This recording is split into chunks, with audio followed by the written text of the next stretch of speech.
adjustment day. So ano nga ba ang mga common kong ginagawa sa mga pasyente ko every time na nag-a-adjust ako ng mga braces nila? So syempre for this patient, tinatanggal natin yung kanyang old na rubber na naka full chain dahil nga nag-close kami ng mga spaces niya upper and lower. So ayan, tanggalin na natin na maduming power chain.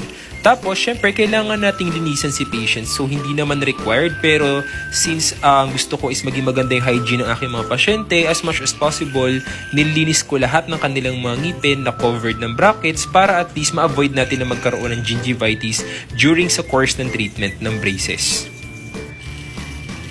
Ayan, so sa upper din, syempre, kailangan lahat nilinis natin upper and lower.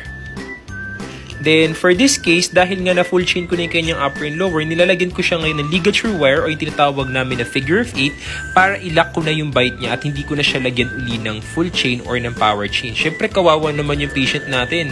Masakit kaya malagyan ng power chain. So, ilalagay na natin itong ligature wire na to para at least hindi na natin need lagyan uli ng power chain. So, parang nilalock na natin yung bite niya gamit yung ligature wire na to. Okay? Then, syempre, ilalagay na natin yung ating wire.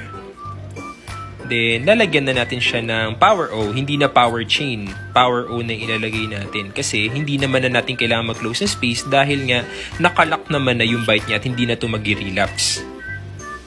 That's why yung iba nagugulat, bakit naka-power chain ako before, tapos after ko mag-power chain, hindi na ako ulit sinuotan ng power chain. Possible, nilagyan na kayo ng ligature wire or nilock na yung bite ninyo, kaya hindi nyo na need uli ng power chain.